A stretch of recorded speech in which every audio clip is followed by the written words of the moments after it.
हो चुका आगाज रन का यूं बदलने की तैयारी। जीत उसी की होगी जिसका संघर्ष है जारी। जो पसीना बहाएगा एक दिन मैदान जीत कर जाएगा। तो हेलो, नमस्कार, सुप्रभात, सत श्री अकाल।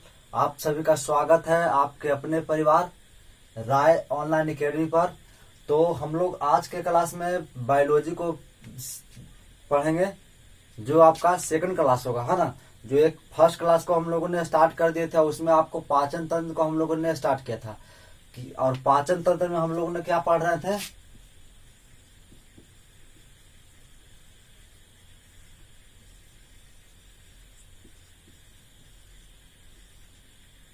पाचन तंत्र में हम लोगों ने आपको बताया था कि पाचन तंत्र के कितने अंग हैं। मुख, ग्रसनी, ग्रास नली, अमाशय, छोटी आंत और बड़ी आंत। उसमें से हम लोग फर्स्ट जो है वो मुख यानी मुंह कह सकते हैं, मुंह, जिसको हम लोग स्टार्ट कर चुके थे। मुंह में भी हम लोगों ने आपको बताया था कि मुंह में तीन अंग, तीन पार्ट हैं। पहला दांत, जीभ और लार ग्रंथि, जिसमें से आपको लार जीभ को हम लोगों ने कंप्लीट कर चुका था। तो आज के हम लोग क्लास में क्या पढ़ेंगे, तीथ यानी दांत को हम लोग देखें, यानी मानव में दांत के कितने प्रकार के होते हैं, दांतों की संख्या कितनी है। उसके बाद देखेंगे कि इसमें दांतों में क्या कौन कौन सा रोग हो सकता है, उसका क्या उपचार है। इस तरह के सभी प्रश्नों का हम लोग इसमें आज की क्लास में हम लोग देखने का प्रयास करेंगे। तो हम लोग क्या आज पढ़ने वाले हैं आज की क्लास में, दांत।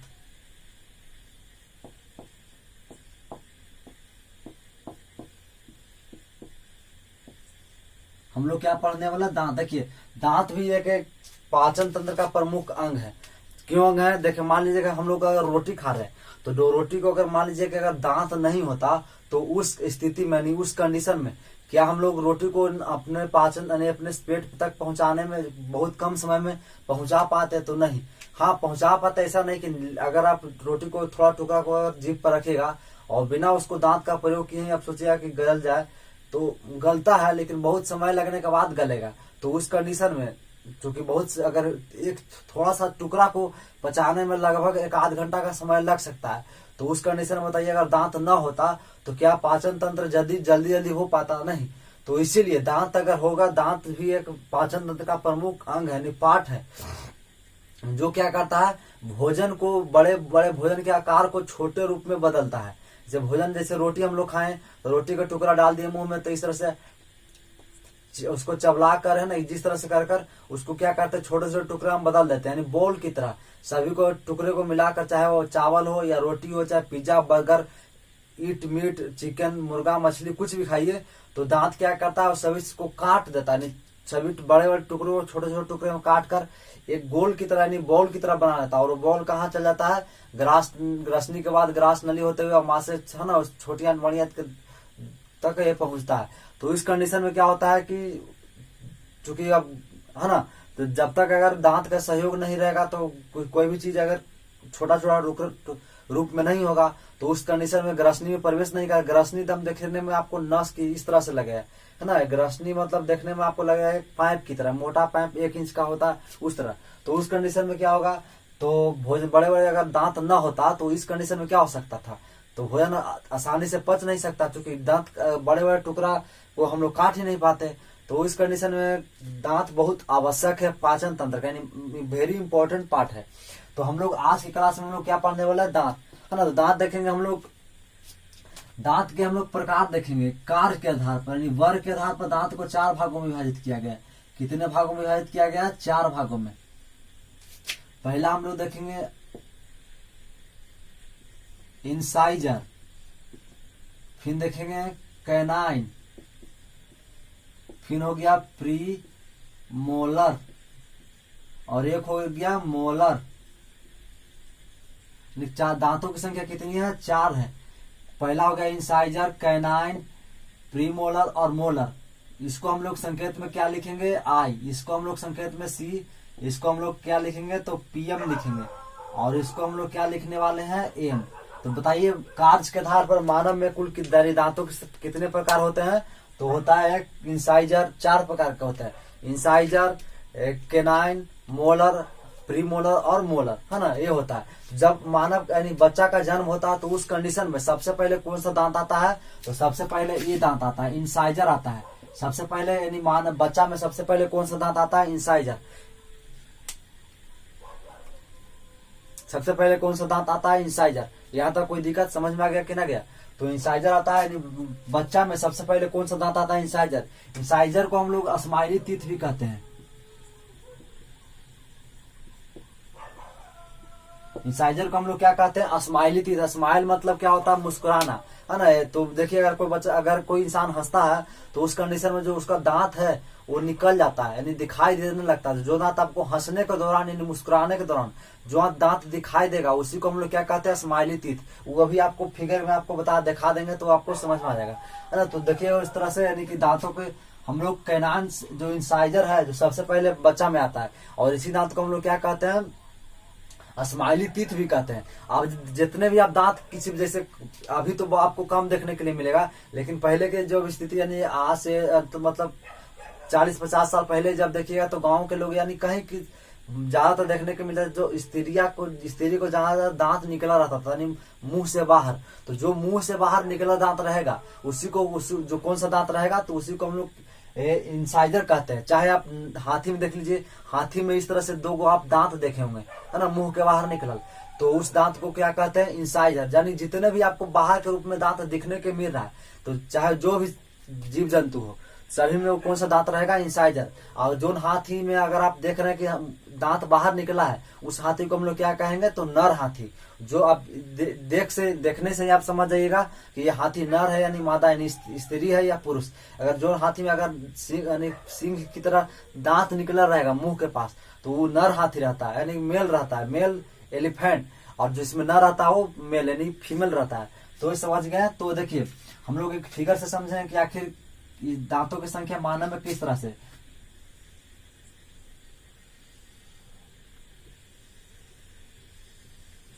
देखिए अभी हम लोग जब दांत के मान लीजिए कि देखिए हमारा दांत ये है, तो हम लोग अगर मुंह को खोलेंगे तो 2 जबड़ा मिलेगा।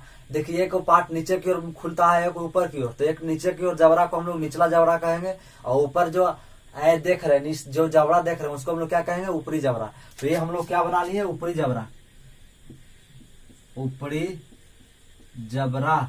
और एक होगा क्या? निचला जबड़ा। ऊपरी जबड़ा एक निचला जबड़ा। हम लोग इसको बीच भाग से बांट देते हैं। दोनों भाग को हम लोग क्या करेंगे? बांट देंगे। और देखिए सबसे पहले कौन सा दांत रहता है? आगे कौन रहता है? तो इंसाइजर। तो इधर हम लोग देखिए ये सब यहाँ से लेकर यानी यहाँ से लेकर यहाँ तक जो दांत आपको देखने के लिए मिलेगा उसको हम लोग आई कहेंगे। उसके बाद देखिए इस तरह से, उसके बाद कौन आएगा? केनाइन। तो इसको हम लोग सी से लिखेंगे। उसके बाद आएगा पीएम, और इसके बाद आएगा कौन? जो यहाँ तक पीछे तक देखिएगा वो कौन सा रहेगा? एम, है ना। इस तरह यानी कि एक लेफ्ट साइड एक राइट साइड दोनों साइड रहेगा। तो यहाँ तक देखिए इधर भी आई रहेगा, इधर भी सी रहेगा, और इधर भी पीएम, और इधर भी एम। तो यहाँ तक समझ जाइएगा। उसी प्रकार हम लोग निचला जबड़ा को देख लेंगे। तो यहाँ तक हम लोग कौन सा दांत रहेगा? आई। यहाँ तक रहेगा सी, इधर भी सी, इधर में कौन? पीएम, इधर भी कौन हो जाएगा? पीएम। बाकी बच गया एम और ये एम, है ना। तो इस तरह से हम लोग जो जबड़ा, जो ऊपरी जबड़ा और निचली जबड़ा को 2 भागों में विभाजित कर लिए। एक को हम लोग लेफ्ट, देखिए इस तरह से हम लोग बांटेंगे तो एक लेफ्ट और एक राइट हो जाएगा। लेफ्ट में भी हम लोग देखेंगे तो देखिए हम इसलिए इसको बांटे हैं ताकि आपको समझने में आसानी होगा। एक दंत सूत्र होता है, दांत का एक फार्मूला होता है, इसलिए दांत को फार्मूला को आपको दिखाने के लिए बनाए।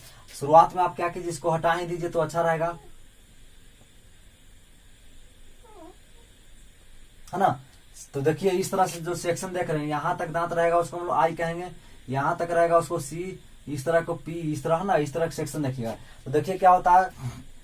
मानव में सबसे आगे कौन सा सबसे आगे जो जितने भी जीव जंतु है सबसे पहले उसका कौन सा दांत रहता है आगे? तो एक रहता है इंसाइजर, उसके बाद आता है केनाइन, उसके बाद आता है प्रीमोलर, और उसके बाद आता है क्या? मोलर। ये आपका क्या होता है? तो ऊपरी जबड़ा और निचली जबड़ा के। उसके बाद देखिएगा हम लोग दंत फार्मूला देखेंगे, दंत्र सूत्र, ये काफी इंपॉर्टेंट है। देखिए दंत्र सूत्र देखेंगे तो हम लोग आई लिख देते हैं, सी लिख देते हैं, पीएम लिख देते हैं, और ए पी, इस तरह से सेक्शन बना देते हैं।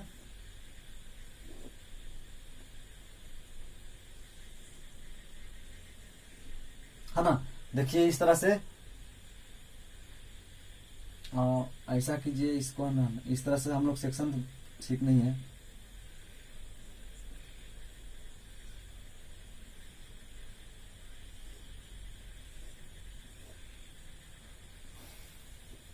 इधांशु देखिए हम लोग सबसे पहले क्या लिखेंगे, आई, आई मतलब इंसाइजर, सी मतलब केनाइन, पीएम मतलब प्री मोलर और एम मतलब मोलर, एम मतलब मोलर। तो देखिए हम लोग सबसे पहले बच्चा के बारे में देखेंगे, चाइल्ड, यानी जब बच्चा का जन्म होता है तो उस कंडीशन में ये आई है ना, तो उस कंडीशन में उसके पास 2/2 का होता है, उसके दांत 2, केवल आप समझिए कि क्या है 2/2, आपको तुरंत आपको बताते हैं। इसको यहाँ रहता है 1/1, इसमें रहता है 0/0 और इसमें रहता है 2/2। ये हो गया बच्चा में, यानी अगर कोई बच्चा जन्म लिया तो सबसे पहले कौन सा दांत आएगा, इंसाइजर, उसके बाद आएगा केनाइन, उसके बाद मोलर, प्री मोलर तो आता ही नहीं है, मतलब जवान जब हो जाता है बच्चा तो आता है, और मोलर आता है। तो देखिए सबसे पहले कौन दांत आता है, मोलर, सॉरी इंसाइजर, यानी आई इसको हम लिखते हैं इंसाइजर। ये 2/2 का मतलब क्या हुआ, देखिए 2/2 के अब इसको समझने में आपको आसानी होगा। 2/2 इसलिए आपको पता है, जैसे देखिए एक हो गया क्या, एक हम लोग ऊपरी को 2/2, तो इधर 2 लिखेंगे, इधर भी 2 लिखेंगे, समझ रहे हैं। सी में देखिए इधर 1 लिखेंगे, इधर 1 लिखेंगे, मोलर में ना कुछ है तो 0 छोड़ दीजिए, इधर भी 2 लिखेंगे, इधर 2। मतलब कहने का मतलब एक जबरा में, यानी एक जबरा में 2/2 का दांत रहता है। क्या रहता है, 2/2, यानी एक जबरा में 2/2, यानी ऊपरी जबरा के हम लोग बात करेंगे तो ऊपरी जबरा में 2/2 रहता है, मतलब एक लेफ्ट साइड में रहेगा और एक राइट साइड में। तो देखिए 2, एक लेफ्ट में एक 2 है तो इधर 2 लिख दिए, यानी कि समझिएगा कि ये ऊपरी परत में, यानी ऊपरी परत कह लीजिए या जबरा कह लीजिए, तो ऊपरी जबरा में आई इंसाइजर की संख्या कितनी हो जाएगा, तो 2 हो जाएगा। देखिए यहाँ 2 और यहाँ 2, 4 हो जाएगा, समझिएगा, यानी कि 2 इधर और 2 इधर होता है। देखिए देखिए जैसे हमारा दांत है, देखिए तो इसको हम लोग अगर बीच बीच से काट देंगे तो 2 गो इधर रहेगा इंसाइजर और 2 गो इधर रहेगा, निचला के बात कर रहे हैं, तो निचला में यानी कि 2 गो इधर रहेगा, बीच बीच अगर माध में इसको बीच बीच अगर इस तरह से काट देंगे तो 2 गो इधर आएगा इंसाइजर और 2 गो इधर रहेगा, तो 2 और 2 निचला जबरा में कितने जो इंसाइजर की संख्या हो गया, तो 2 और 2 4, यानी इसमें 2 और 2 4 होगी। उसी प्रकार देखिए उसके बाद आएगा केनाइन, तो केनाइन में एक इस साइड रहेगा और एक इस साइड रहेगा, तो यानी एक 2 से रहेगा, यानी निचला पर जबरा में इंसाइजर केनाइन की संख्या 2।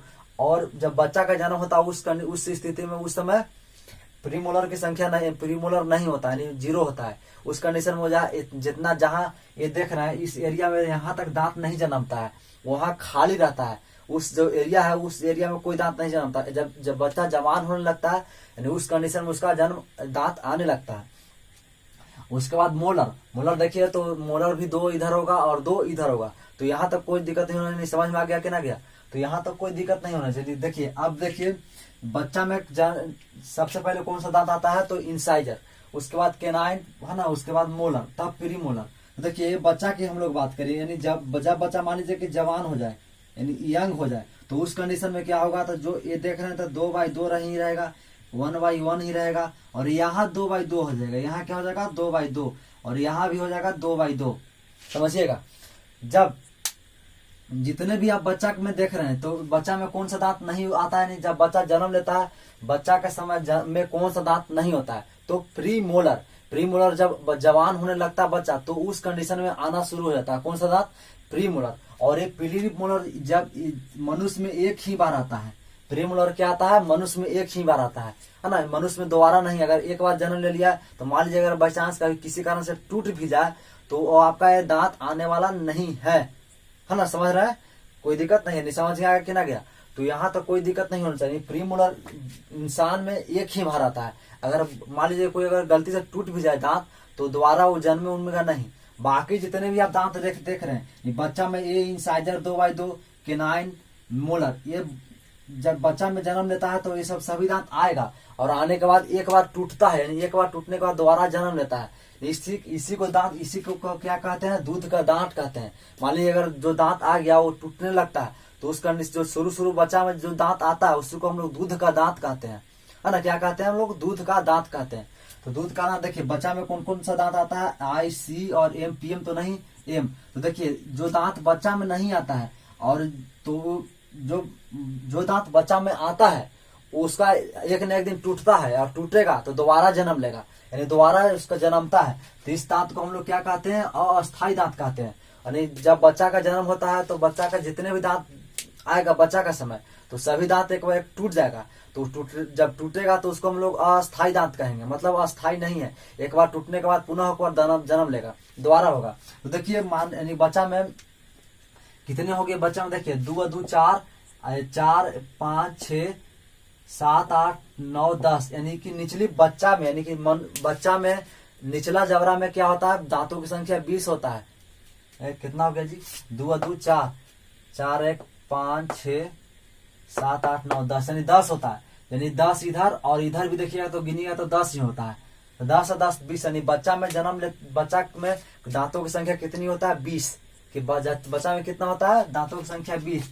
ये भी आपको लिख लेते हैं हम लोग ताकि आपको लिखाने में आसान होगा। बच्चा में दांतों की संख्या कितना होता है? 20। और ये 20 जो दांत देख रहे हैं अस्थायी है, ये अस्थायी है, यानी एक बार टूटने के बाद ये पुनः जन्म लेगा, यानी पुनः जन्मता है, यानी उगता है ये दांत। अब अभी आपको बताएं कि जब जवान बच्चा हो जाएगा तो उस कंडीशन में प्रीमोलर जन्मता है, और प्रीमोलर एक ही बार जन्मता है, यानी मानव में एक ही बार प्रीमोलर का जन्म होता है, यानी उगता है मुंह में। तो इसी को हम लोग क्या कहते हैं? अस्थायी दांत कहते हैं। इस दांत को हम लोग क्या कहते हैं? अस्थायी दांत। अस्थायी दांत, अस्थायी दांत हम लोग कहते हैं। यानी अस्थायी दांत के देखिए किस तरह से अस्थायी दांत। अस्थायी दांत देखिएगा तो मानव में कितना हो गया?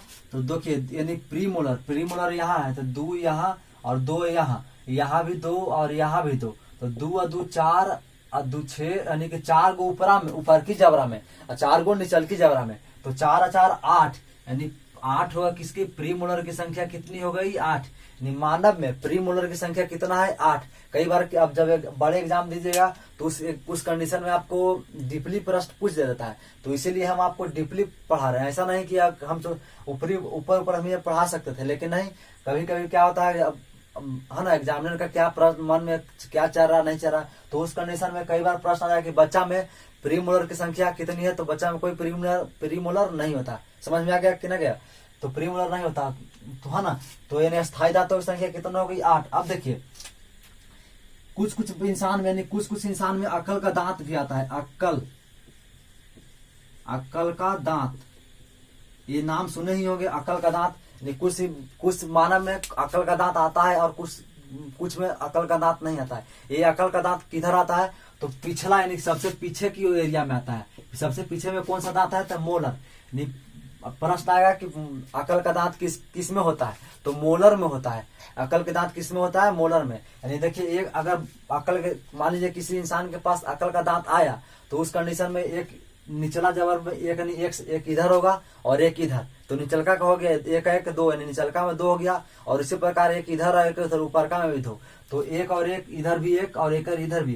तो देखिए एक कितना हो गया? तो यानी कि कुल अकलों की दांत की संख्या कितनी हो गई? तो 4, है ना। यानी कि 2 निचला जबड़ा में और 2 ऊपर की जबड़ा में, तो ये हो गया। अब हम लोग देखेंगे अगर मान लीजिए किसी इंसान के पास अकल का दांत आ गया है तो उसके पास दंत सूत्र क्या होगा? तो 2/2 रहेगा ही, 1/1 भी रहेगा और ये 2/2 भी रहेगा। अभी आपको बताएं कि अकल का दांत किस में आता है? तो मोलर में। तो ये 2/2 रहेगा, ये 2/2 रहेगा, इसमें साथ में एक जुड़ जाएगा और एक जुड़ जाएगा। ये कौन सा है? तो अकल का दांत है, ये अकल का दांत है। नहीं, ये अकल का दांत जरूरी नहीं कि सभी इंसान में आता है ना। ये आप किसी के में आता भी है और किसी में न भी आता है। तो अकल का दांत अगर आ जाए तो अकल का दांत की संख्या कितनी है? 4, यानी एक इधर और एक इधर, यानी 2 को निचले जबड़ा में और 2 को ऊपरी जबड़ा में। तो अकल के दांतों की संख्या 4 है। कि अगर नहीं आएगा तो मान लीजिए किसी इंसान में अगर अकल के दांत ना आए तो उसके पास दांतों की संख्या कितनी होगी? 4। 32 में से 4 घटा देंगे तो 28 होगा। अगर अकल का दांत आ गया तो उसकी संख्या कितनी होगी? 32। ऐसा नहीं है कि अगर किसी व्यक्ति के पास यानी मानव के पास अकल का दांत आ गया तो उसके पास बुद्धि का भंडार हो गया, यानी उसका बुद्धि विकास होगा। ऐसा कोई जरूरी नहीं है। अगर है ना, ऐसा भी नहीं है कि अगर मान लीजिए किसी के पास अकल का दांत ना आया तो ऐसा नहीं कि मंद बुद्धि वाला है, उसके पास कोई बुद्धि नहीं। ये निर्भर नहीं करता कि अकल के दांत पर, कि अगर आपके पास अकल का दांत आ गया ही तो आप तेज ही होंगे, ऐसा जरूरी नहीं है ना। तो ये ऐसा मत समझ लीजिए कि हमारे पास अकल का दांत नहीं है तो हम तेज नहीं है, या फिर हमारे पास अकल का दांत है तो हम तेज हैं। तो ये सब विचार को दिमाग से हटा दीजिएगा।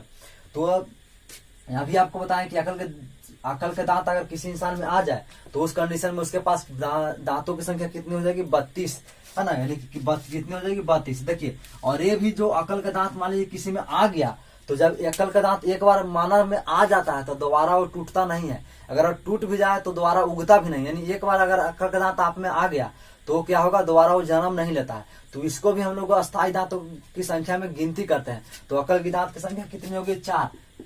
ये 4 क्या हो गया, अकल के दांत, है ना। तो अब देख लीजिए अस्थायी दांतों की संख्या 8 4 कितना हो गया, 12। तो प्रश्न आएगा कि मानव में अस्थायी दांतों की संख्या कितनी है, तो ये 12 है। और अस्थायी दांतों की संख्या कितनी है, तो 20, यानी 12 और 20 को जोड़ देंगे तो दांतों की संख्या कितनी हो जाएगी, 32। तो मानव में कुल कितने दांत हो गए, 32, है ना। ये हो गया।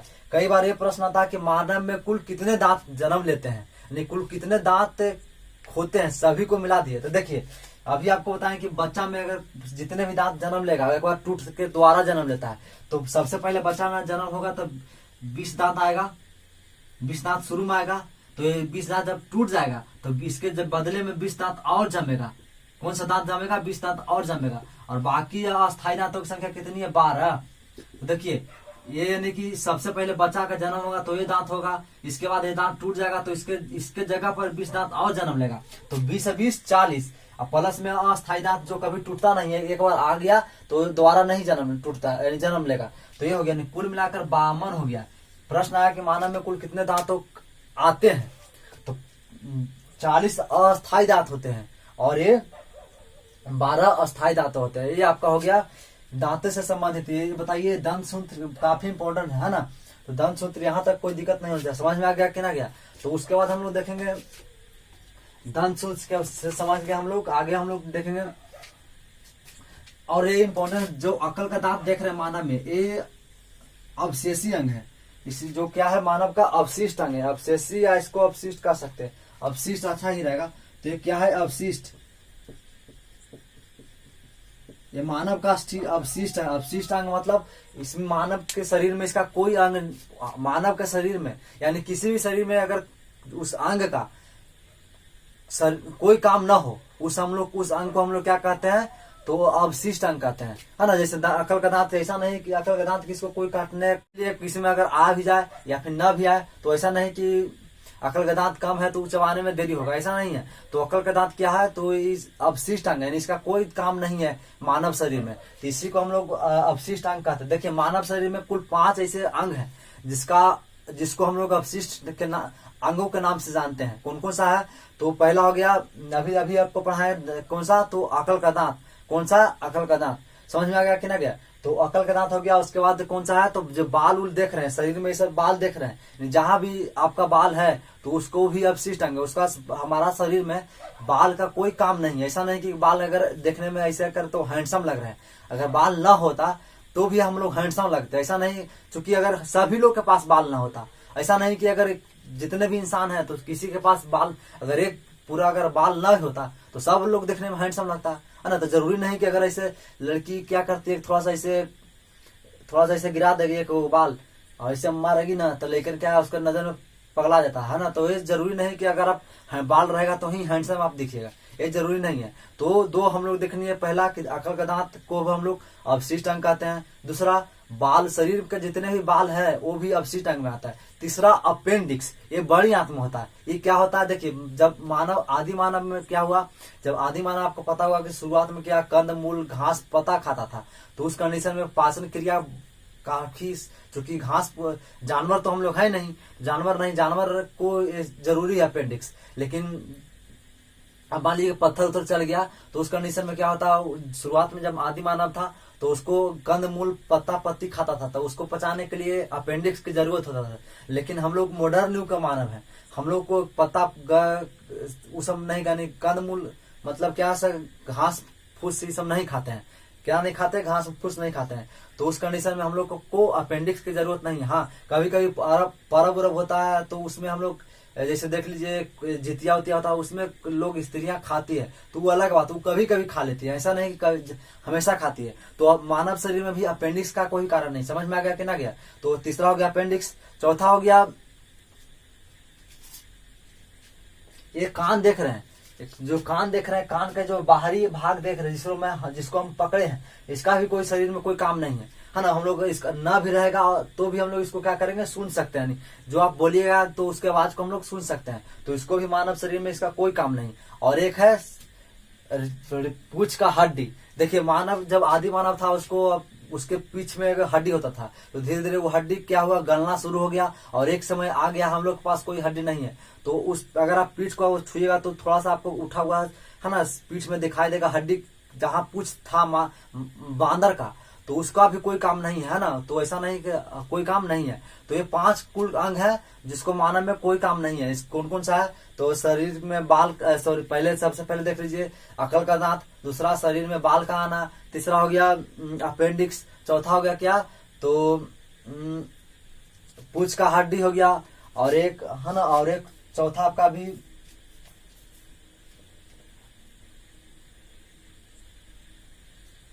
ये कान का आप ही देखे कभी। चौथा आपका कान का है, कौन हो गया, पांचवा ये कान का हड्डी है आपका बाहरी भाग गया। तो अकल के संग दांत, ये अकल का दांत अवशिष्ट अंग हो गया, ये भी आपको हम लोग लिखवा देंगे। अकल के बाद देखिएगा दांत, हम लोग एक स्ट्रक्चर बनाएंगे दांत के बारे में। दांत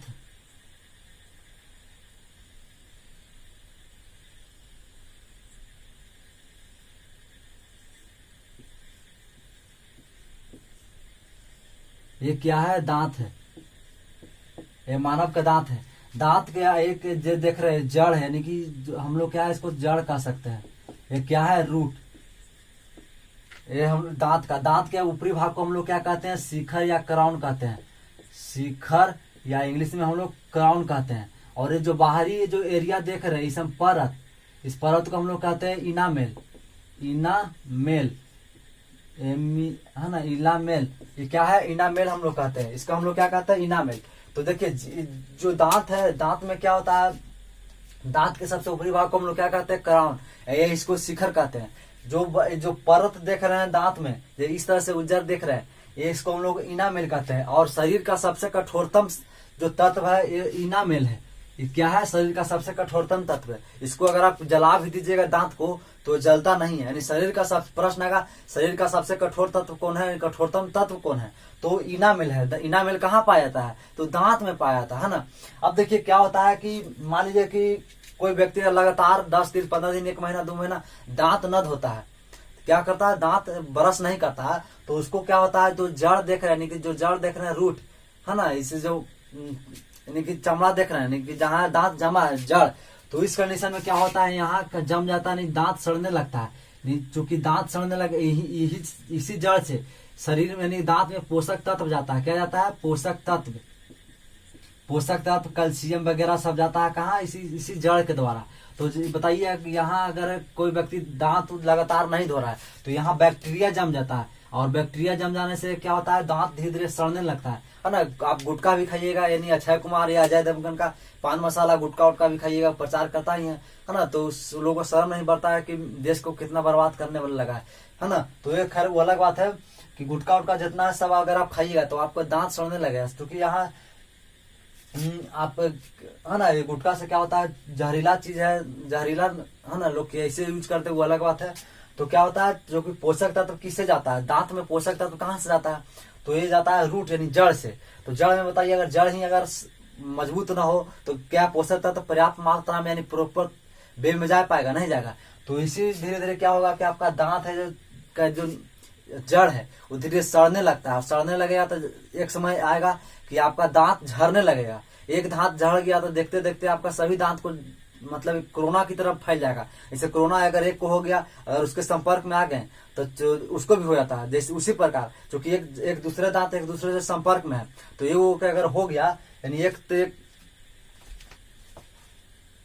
अगर एक दांत सड़ना शुरू कर दिया जड़, तो धीरे धीरे क्या होगा, जब उसको ट्रीटमेंट आप नहीं करवाइएगा तो एक समय आएगा कि आपका सारा दांत झड़ जाएगा। तो इसी को दूर करने के लिए एक टेस्ट, एक आरसीटी किया था दांतों में, आरसीटी रूट कैनाल ट्रीटमेंट, यानी दांतों में ट्रीटमेंट किया था, यानी टेस्ट की जांच किया था। यानी इसको जो जड़ है इसको बचाने के लिए इसको हम लोग क्या कहते हैं, रूट कैनाल ट्रीटमेंट। तो प्रश्न आएगा कि रूट कैनाल ट्रीटमेंट किसमें किया जाता है, तो दांतों में किया जाता है। किसमें किया जाता है, दांतों में। इसमें आखिर रूट कैनाल ट्रीटमेंट है क्या, है ना, what is root canal treatment. तो रूट कैनाल ट्रीटमेंट देखिए इसमें क्या होता है कि मान लीजिए कि आपके जड़ गया, इसमें पोषक तत्व यानी कि आपका दांत तो सड़ गया, तो पोषक तत्व जाना बंद हो जाएगा, यानी न जाएगा। तो इस कंडीशन में तो मानव का दांत धीरे धीरे झड़ने लगता है। तो इसी दांत को झड़ने से रोकने के लिए एक ट्रीटमेंट किया था। इसमें क्या किया, इस ट्रीटमेंट में पारा, इसमें क्या किया था, जहां जहां मान लीजिए आपके दांत के जो भाग जड़, जहां दांत का जड़ है यानी रूट है वो सड़ गया है, तो उसको उस जगह पर जो आपका एरिया को निकाल दिया था, और निकाल कर पारा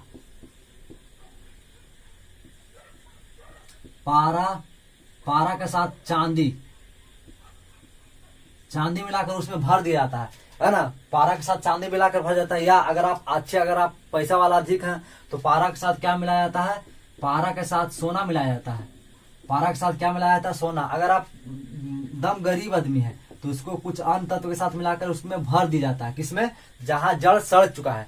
तो इस करने से क्या होता है कि धीरे धीरे क्या होगा कि आपका जो जड़ है जो सड़ना रुक जाएगा, है ना। एक ये सब पारा, इसमें क्या आरसीटी में क्या क्या किया जाता है, तो आरसीटी में पारा के साथ चांदी को मिलाकर इसमें भर दिया जाता है। जहां आपका दांत सड़ गया उस एरिया को निकाल कर उसमें भर दिया जाता है, जिससे आपका दांत झड़ना बंद हो जाएगा। ये आप पर डिपेंड करता है कि आप कितने स्टेटस, आपका कितना स्टेटस, यानी आपके पास कितना प्रॉपर्टी है, संपत्ति है। अगर आप दम गरीब हैं तो पारा के साथ अन्य तत्व मिलाकर उसमें भर देगा डॉक्टर।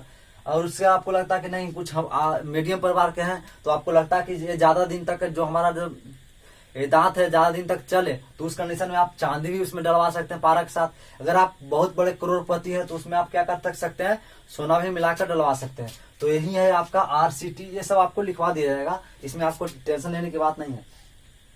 अब देखिए यहाँ यही सेक्शन जो हम लोग देखेंगे, अब हम लोग दांत के जो दांत है उसको हम लोग कई नाम से जाना जाता है। दांत को हम लोग अगर मान लीजिए कि एक दंती हम लोग कहते हैं, एक दंती, एक को हम लोग द्विदंती कहते हैं, द्विदंती। एक को हम लोग क्या कहते हैं, गर्त दंती, इधर से होगा गर्त दंती, विषम दंती, विषम दंती, और एक बहुत सारा और मिलेगा आकार दंती, आकार दंती। देखिए हम लोग आखिर एक दंती किसको कहेंगे, तो मान लीजिए कि अगर एक ही, जैसे मान लीजिए कि जो ये आपका देख लीजिए, जैसे इंसाइजर है, तो मान लीजिए अगर कोई इंसान में यानी किसी भी जीव में केवल इंसाइजर ही हो, तो मतलब कहने का मतलब ये होगा कि एक ही समान दांत हो, यानी एक ही जैसा सभी दांत हो उसके जीव में के अंदर, मुख के अंदर, तो उसके उस दांत को हम लोग क्या कहते हैं, एक दंती, यानी हेमोडेंट कहते हैं। उस दांत को हम लोग क्या कहते हैं, हेमोडेंट। समझ में आ गया कि ना गया। तो हेमोडेंट मतलब एक समान दांत अगर जो भी जीव में है उसको एक दंती कहते हैं। जैसे मेढक देख लीजिए, मेढक, छिपकली, सांप, चूहा, ये सब जितना देख रहे हैं सब एक दंती का उदाहरण है। द्विदंती किसमें कहेंगे, द्विदंती किसमें कहेंगे, मतलब द्वि मतलब हो गया दो, नहीं अगर जिसमें दो बार दांत जन्म ले, कितने बार, दो बार, और दो बार दांत जन्म ले उसको हम लोग द्विदंती कहते हैं। जैसे मानव देख लीजिए, मानव में आपको एक दांत टूटने के बाद दोबारा जन्म लेता है, तो उसको हम लोग क्या कहेंगे, द्विदंती कहेंगे। गर्त दंती क्या है, तो गर्त देखिए हमारा जो दांत है, दांत किसमें फंसा हुआ है, तो ये देख लीजिए मांस के में फंसा हुआ है ना, जबड़ा में फंसा हुआ। तो गर्त का मतलब हुआ धंसा हुआ, किसमें धंसा हुआ दांत, तो मांस में। तो इसीलिए अगर दांत धंसा हुआ है उसको हम लोग क्या कहेंगे, गर्त दंती कहेंगे। क्या कहेंगे, गर्त दंती।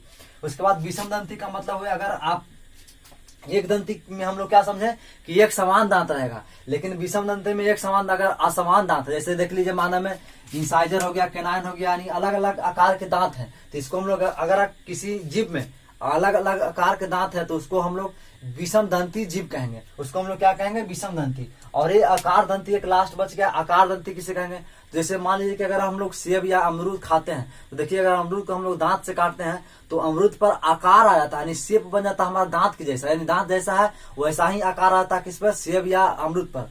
तो उस कंडीशन में क्या होता है, उस दांत को हम लोग क्या कहते हैं, आकार दंती। या फिर आप किसी को दांत काटते हैं चमड़ा पर, तो उस आकार में देखिए उसमें भी क्या आता है, तो आकार रहता है। इस तरह का दांत को हम लोग क्या कहते हैं, आकार दंती। तो देखिए मानव में मानव द्विदंती है, यानी मानव को 2 बार दांत आता है।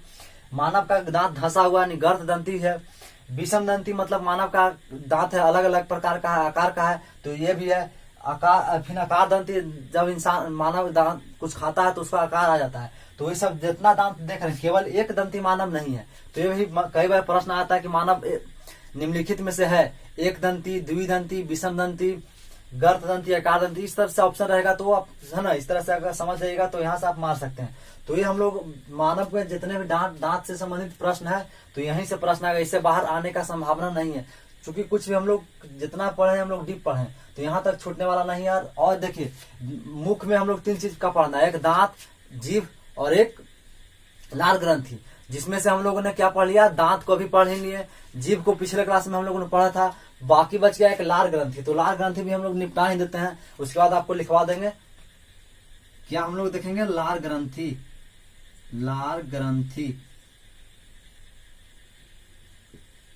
लार ग्रंथि को हम लोग इंग्लिश में सलाइवा कहते हैं। आखिर लार ग्रंथि को पोषक यानी पाचन तंत्र में क्या उपयोग, क्या इंपॉर्टेंट है ना, ये समझने का। आखिर देखिए अगर कई बार हम लोग भोजन करते हैं, रोटी या चावल कुछ खाते हैं, और उस कंडीशन में हम लोग चबाते नहीं है और एक वक्त चबाने निगल जाते हैं, तो उस कंडीशन में लोग क्या होता है, यानी गला के पास अटक जाता है। उसी को लोग देहात के भाषा में गेरा कहते हैं, यानी गेरा लग गया। तो अगर आप पानी पीजिएगा तो पानी पीजिएगा तो आपका धीरे धीरे चल जाता है। तो उसी को हम लोग क्या कहते हैं, लार ग्रंथि। जैसे मान लीजिए अगर आप भोजन किए, तो भोजन अगर डायरेक्ट रूप से आपने एकदम बिना ज्यादा देर नहीं चबाएं, तो उस कंडीशन में ज्यादा देर आप नहीं चबाएंगे तो उसमें लार का निर्माण नहीं होगा। लार का निर्माण नहीं हुआ, लार निर्माण नहीं हुआ तो जो आपका जो आहार नाल है, यहाँ देख रहे हैं, यानी कि देख लीजिए तो है ना, तो जो ग्रासनी या फिर ग्रास नली कह सकते हैं, ग्रासनी या ग्रास नली है, तो इसमें चूंकि नस की टाइप यानी इस तरह से मोटा है, तो इसमें अगर आप जैसे पाइप में हम लोग देखते हैं, अगर पाइप में अगर आप रूखड़ा चीज को आप डालिएगा, पाइप में रूखड़ा चीज को डालिएगा तो ज्यादा देर मतलब नहीं गिरता है ना। और अगर चिकना चीज को डालिएगा तो गिर जाता है। तो वो सेम कंडीशन यही है। तो हार नाली यानी ग्रास नली और ग्रास नली में क्या होता है, क्योंकि लार ग्रंथि का क्या काम है, लार मतलब होता है चिपचिपा, यानी चिपचिपा की तरह होता है लार, है ना, चिपचिपा होता है। तो लार का मुख्य कारण क्या है, भोजन को लारियता बनाता है, मतलब लार के रूप में देता है, जिससे आपका जो भोजन है चिपचिपा नियुक्त रहेगा और कभी जहां तहां सटेगा नहीं। मतलब कह सकते हैं कि एकदम अगर आप ऊपर से आप गिराएं तो धीरे धीरे क्या होगा, गिरते गिरते चल जाएगा, नीचे गिर जाएगा। लेकिन अगर वही भोजन रूखड़ रहेगा, चिकन नहीं रहेगा, उसमें लार नहीं रहेगा, तो भोजन नीचे नहीं आता। यही मुख्य कारण है जो पाचन तंत्र में इंपॉर्टेंट है कि लार का ग्रंथि का मुख्य कारण क्या है, तो भोजन को चिपचिपा बनाना, है ना, यानी कि भोजन को क्या करना है, दम मुलायम बनाकर, ताकि जो ग्रसनी है ग्रास नली के द्वारा आसानी से जा सके, है ना। तो ये हो गया। तो ग्रास नली को, लार ग्रंथि को हम लोग इंग्लिश में क्या कहते हैं, सलाइवा। देखिए ये लार ग्रंथि में देखिए 100% अगर लार ग्रंथि में 99% क्या होता है, जल होता है। 99% क्या होता है, जल, और 1% क्या होता है, इंजाइम होता है। इस लार ग्रंथि में क्या होता है, 99% क्या होता है, जल, और 1% क्या होता है, 1% क्या होता है, इंजाइम होता है। और इसी इंजाइम में दो प्रकार के इंजाइम पाए जाते हैं। पहला हो गया टाइलिन और दूसरा हो गया लाइसोजाइम।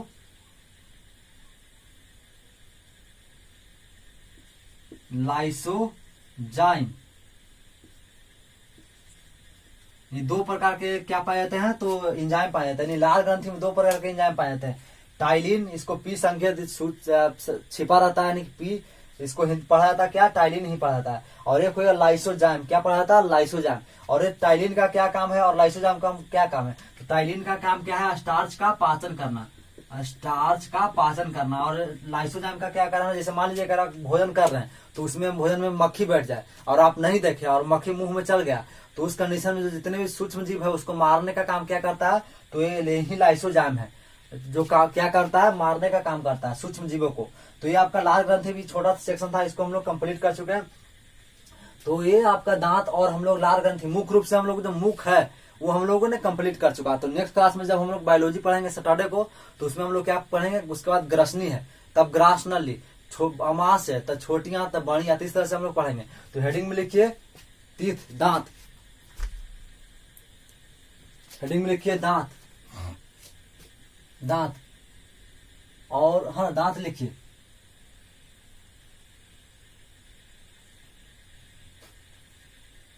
लिखिए कार्य के आधार पर, पॉइंट करके लिखिए, कार्य के आधार पर दांत को, कार्य के आधार पर दांत को 4 भागों में विभाजित किया गया है, 4 भागों में विभाजित किया गया है। पहला लिखिए इंसाइजर, इसको संकेत आई से कीजिएगा, इंसाइजर, केनाइन, प्रीमोलर और मोलर। इस तरह से सबसे पहले आप लिखिए, पहला इंसाइजर में लिखिए, उसके सामने आई लिखिए, आई, केनाइन में लिखिए सी, केनाइन में लिखिए सी, प्रीमोलर में लिखिए पीएम।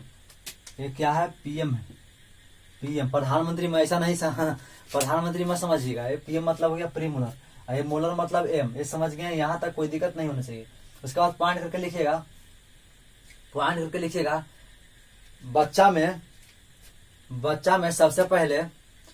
में सबसे पहले इंसाइजर, इंसाइजर आता है, इंसाइजर आता है, इंसाइजर आता है, और इस इंसाइजर को स्माइली टीथ भी कहा जाता है, इस इंसाइजर को स्माइली टीथ भी कहा जाता है, स्माइली टीथ भी कहा जाता है, स्माइली टीथ भी कहा जाता है, स्माइली टीथ भी कहा जाता है। क्या कहा जाता है? Smiley teeth. अब देखिए, उसके बाद लिखिए, ये फिगर पहले आप सबसे पहले बना लीजिए, ये फिगर बनाइए, उसके बाद दंत सूत्र हम लोग लिखेंगे, फिगर बनाइए, उसके बाद दंत सूत्र लिखेंगे। ये फिगर इस तरह से बनाइए, ऊपरी जबड़ा और ये निचला जबड़ा, ऊपरा जबड़ा और निचला जबड़ा, है ना, इस तरह से आप बना लीजिए फटाफट।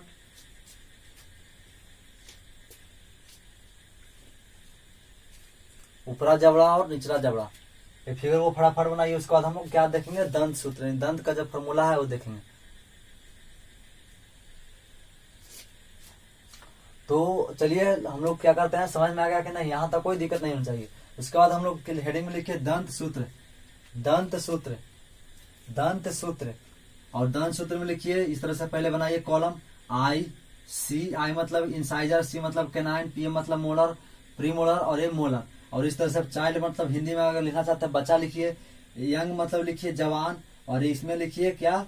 अक्ल दंत के साथ, अक्ल दंत के साथ मानव, अक्ल दांत के साथ, इसमें लिखिएगा अक्ल दांत के साथ, अक्ल दांत के साथ। इस तरह से कॉलम पहले लिखिए, चाइल्ड में लिखिए 2x2, 1x1, 0x0 और 2x2। इस तरह से सबसे पहले बच्चे वाला में लिखिए, चाइल्ड वाला में लिखिए। उसके बाद लिखिए यंग में लिखिए 2x2, 1x1, 2x2, 2x2। ये हो गया यंग में 2x2, 1x1, 2x2 और 2x2। उसके बाद लिखिए इसमें अकल के साथ वाला में 2x2, 1x1, 2x2 और 2x2 1। इसमें लिखिए +1 और +1। इस तरह से एकदम जैसे मैं लिखा हूँ वैसे लिखिए, ताकि आपको दिमाग में, जैसे आप इसको देखें दिमाग में बैठ जाए, है ना। ये हो गया। उसके बाद लिखिए पॉइंट करके इसी में लिखिएगा पॉइंट करके, बच्चा में जो दांत आते हैं, जिसकी संख्या 20 है,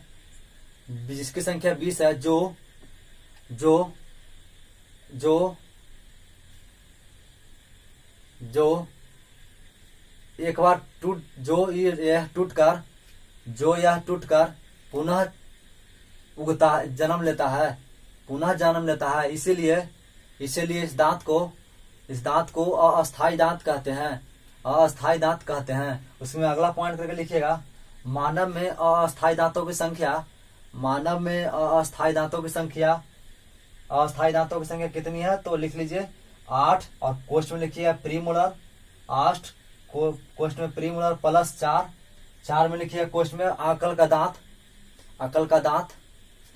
दांत, है ना। टोटल लिखिए 12। उसमें लिखिएगा मानव में कुल 20 लिखिएगा, कुल 52 दांत आते हैं। कौन? तो इसमें लिख लीजिएगा 20। ये 20 कौन है?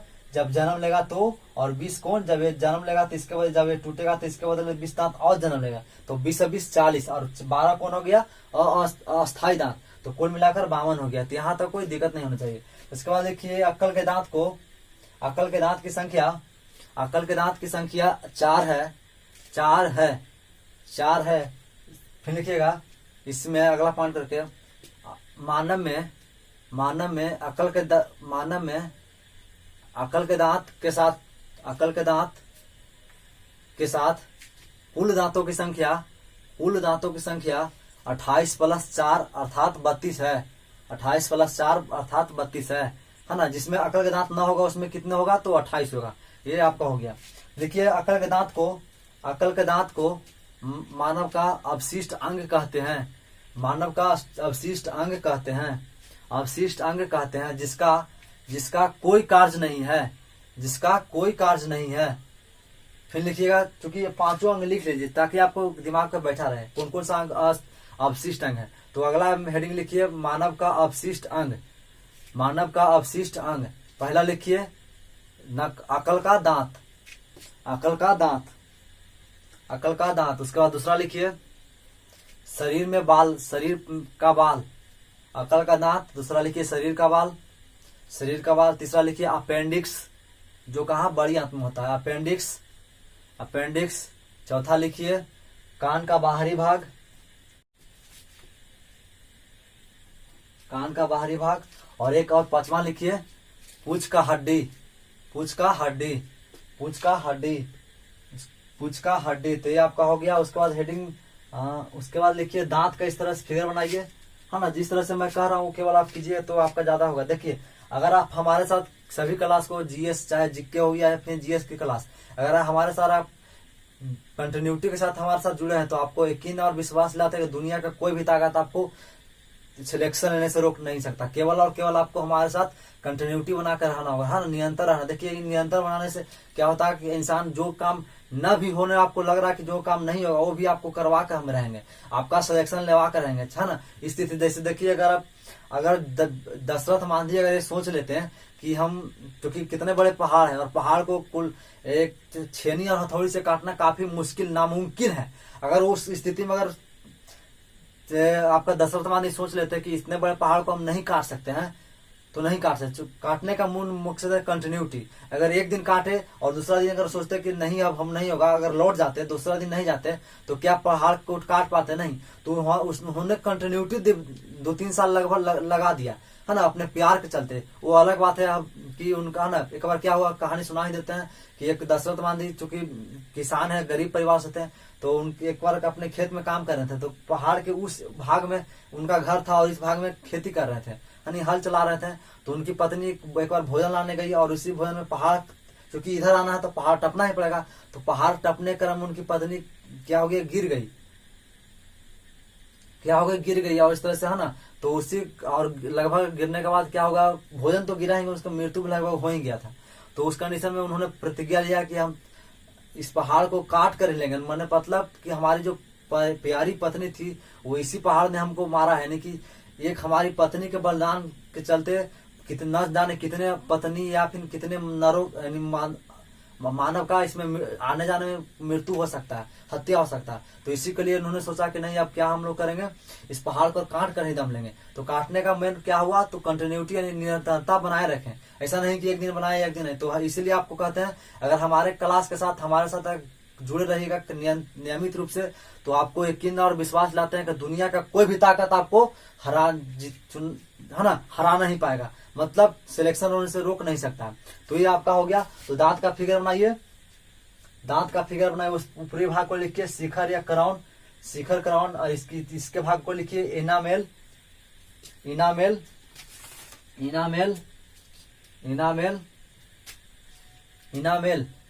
और ये इस तरह से रूट बना लीजिए, जड़। और अगर आपको लगता है कि हम इसको पोषक तत्व जा रहा है तो ठीक से पोषक तत्व ही बना लीजिए, पोषक तत्व पॉइंट करके लिखिएगा। दांत के सबसे ऊपरी भाग को क्राउन अर्थात शिखर कहते हैं, लिखिएगा इसमें पॉइंट करके। दांत के परत को इनामेल कहते हैं, जो शरीर का सबसे कठोरतम तत्व है, उसका लिखिए आरसीटी क्या है, यानी what is RCT, root canal treatment. RCT क्या है, इसमें लिखिए जब मानव कुछ दिन तक अपने दांतों को ब्रश न करे या फिर गुटखा पान खाए तो उस स्थिति में उसका दांत का जड़ सड़ जाता है, अर्थात बैक्टीरिया जम जाता है, यानी गम जमता है। इसको हम लोग क्या कहते हैं, गम, है ना, पीभ कहते हैं हिंदी में उसको, देहाती भाषा में हम लोग पीभ कहते हैं, गम। तो क्या हो जाता है, तो बैक्टीरिया जम जाता है, जिससे दांत का झरना शुरू हो जाता है। तो इस दांत को झरने से रोकने के लिए आरसीटी किया जाता है, दांतों में आरसीटी किया जाता है। इस आरसीटी में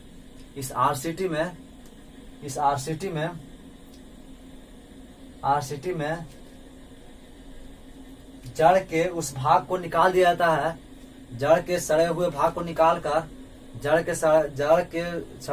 निकालकर पारा प्लस चांदी या पारा प्लस सोना या पारा प्लस अन्य तत्व को मिलाकर उसमें भर दिया जाता है, तो जिससे दांत का झरना रुक जाता है। उसके बाद लिखिए दांत के निम्नलिखित प्रकार। पहला लिखिए एक दंती,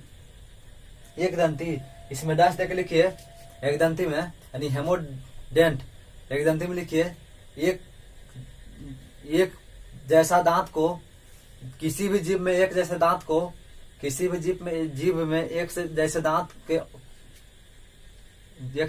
को एक दंती कहते हैं।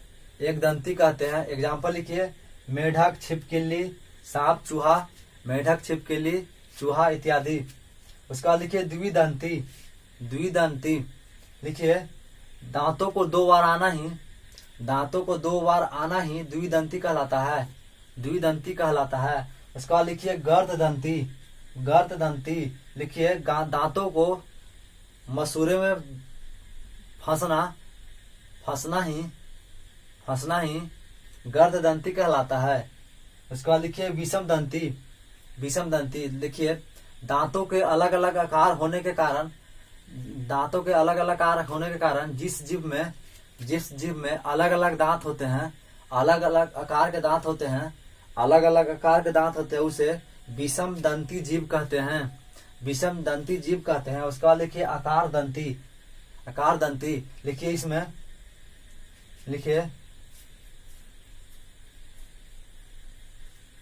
जब इस दांत के द्वारा जब किसी चीज को काटने से उस पर दांत के आकार का शेप आ जाता है, उसे ही आकार दंती कहते हैं। तो ये आपका दांत कंप्लीट हो गया। तो समझ में आ गया कि ना गया, कोई दिक्कत नहीं हो गया तो होगा।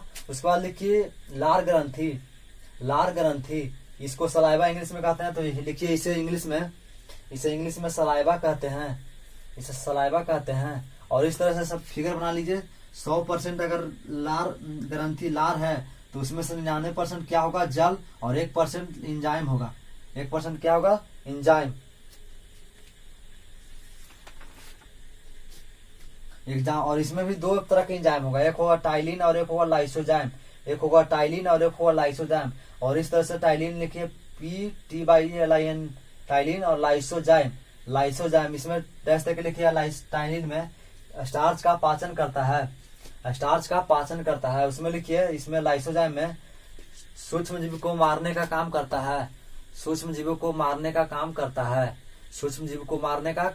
है। तो ये आपका हो गया। हम लोग मुख का सेक्शन कंप्लीट कर चुके हैं। बाकी नेक्स्ट क्लास में जब हम लोग बायोलॉजी पढ़ेंगे तो हम लोग ग्रास नली देखेंगे। तो अगर आप हमारे चैनल पर नए हैं तो प्लीज चैनल को सब्सक्राइब कीजिएगा, वीडियो को अधिक से अधिक शेयर कीजिएगा। फिर मिलेंगे हम लोग नए क्लास है, नए टॉपिक के साथ। तब तक के लिए जय हिंद, वंदे मातरम।